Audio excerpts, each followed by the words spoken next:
Hello and welcome to Walkertown.com.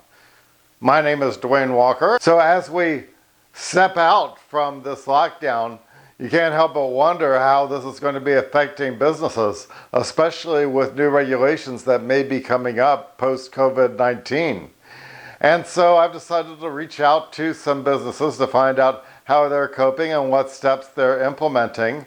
And right here in Las Vegas, I got in touch with the Indie Film Factory run by Kelly Schwarze, who produces a number of movies that are available on Amazon Prime and other streaming sites. Movies like Abigail Haunting, which is his most recent work, and also he sponsors seminar packages, and other public presentations on the studios of the Indie Film Factory.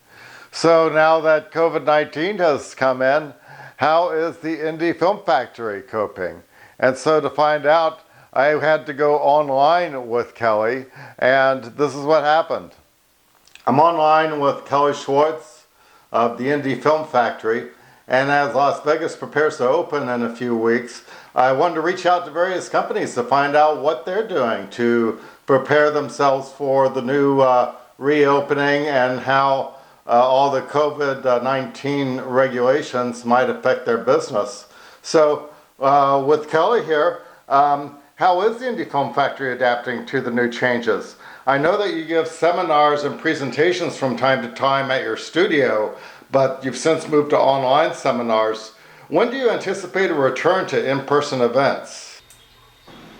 Well, so Indie Film Factory, I mean, we built our company on education and affordable studio rentals. So I mean, we will be renting our studio again to clients. Obviously, we have to maintain social distancing. I think we're going to have to limit the amount of people that can come into the studio.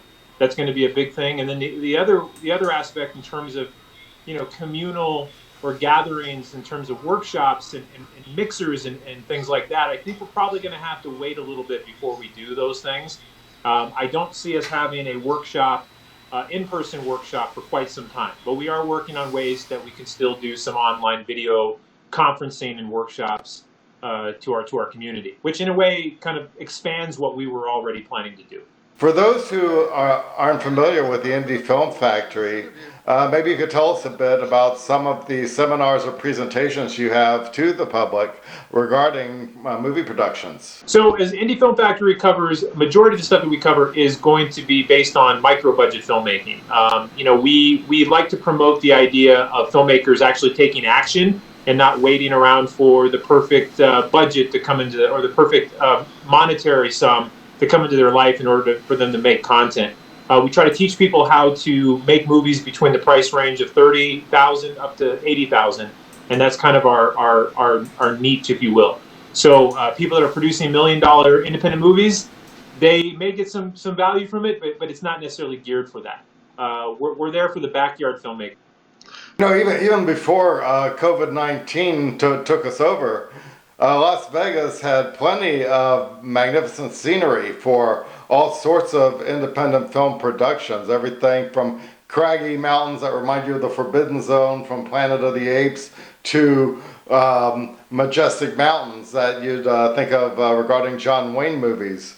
So do you see Las Vegas becoming a center of independent film production? I think that there is definitely that urgency for filmmakers to explore new options. I mean, Los Angeles has already been a very difficult place to film for people because it's highly regulated. There's a lot of expenses and a lot of bureaucracy and red tape to get through just to do filming on location. So Nevada has been trying to position itself as a premier filming destination for quite some time.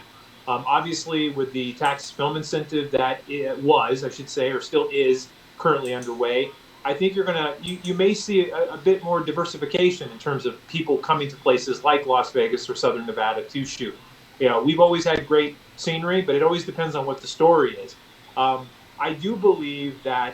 still believe, even with COVID putting kind of a pause on everything for our community, I still believe that in terms of sports and entertainment, Vegas will probably thrive in the near future.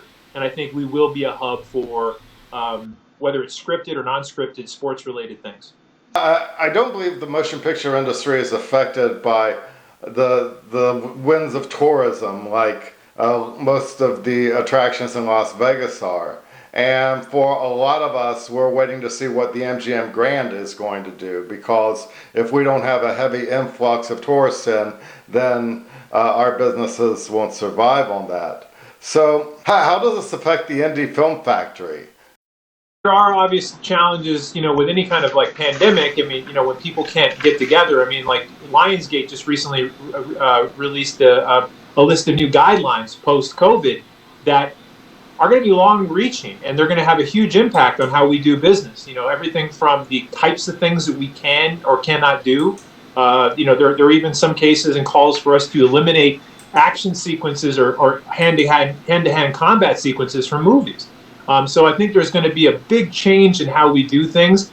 I think eventually things are going to get back to normal because it has to. We can't live as a humanity, can't live in a bubble wrap. Right. I think this is a temporary thing, but you're seeing a lot of major things being implemented in the immediate future that may be at least a year or so into effect. You recently finished your movie, Abigail Haunting. If you're still working on this movie and under the situations imposed by COVID-19, how would that affect your production? Would there have been any changes? That's a great question, and it's funny you bring that up because I thought of that often, and I think obviously I wouldn't have been able to facilitate the production the way we did. We had a very small set, and we had a lot of people working in a close, environment. So I think the first thing was it would have probably taken us, we shot that movie in about 16 days. It would have probably taken us 30 days to shoot that movie. We would have had to have less people on set, even more of a skeleton crew than we did. And then I think ultimately some of the actors would not have been able to been brought in from different places. So that would have been another challenge. Getting actors here and been able to facilitate them at either one of the properties or a hotel somewhere. So I think it would have cost me probably twice as much. And I think movies going forward are going to cost twice as much. How do you think just simply going to a motion picture theater is going to be affected in the next few months or years? Well, I think it's going to take a while for people to start feeling safe to be able to get back into a group gathering like that. And for some people, they may never go back to it. So you may see an entire generation of people that, the theater is just like something that their parents and grandparents did. I mean, that's a huge possibility, and it's sad. But I'm hoping that the media and the idea of being together has a comeback. I'm old school, so hopefully at some point when the time is right, we can handshake again. Now, how about drive-ins? I hear that drive-ins could be experiencing a renaissance. I think they can. I think that there's conversations about that, but the real trick is whether or not people or the theaters are going to be able to afford the licensing for these movies. The big push right now is that distributors and studios are realizing that they can bypass to some extent that market if they need to. So if you start seeing more and more premieres happening through Netflix and Disney Plus and Hulu and all these other platforms, Amazon, it may be difficult for theaters to be able to rationalize spending thousands upon thousands of dollars of licensing for movies that people can see in their homes. You're going to see, the Monopoly Act that was passed back in the earlier part of the century has somewhat expired. And so you're starting to see studios having the ability now to own their own movie chains. So it wouldn't surprise me in the near future to see companies like Disney and Netflix and even Amazon owning their own brick and mortar movie theaters where they're doing, some type of packages where you not only get to see the theatrical releases, but you get Amazon Prime, for a small monthly fee. And so I think that could be the name of the game. And the real monetization of that won't necessarily be the movies, but it'll be in the dining, the gaming, and the other experiences that come along with people being out and having date nights and family gatherings. I think that's going to be the future. I don't see cinema dying. I think it's engraved in our DNA as a culture. Whether you are a millennial or a baby boomer, I think we all can find some connectivity about watching something bigger than life on a screen in a dark room. So I don't see cinema going away, but I think how it's positioned for the public is going to change dramatically, and the stakeholders behind it are most certainly going to change. Well, good luck with Abigail Haunting, and look forward to seeing more of your work in the future. So thank you, Kelly, for telling us how you're adapting to this post-COVID-19 age. And as you can tell, it does give us various challenges. And I'd be interested on hearing what kind of challenges your business is coming across as a result of all this. So thank you for watching, and have a great rest of the day.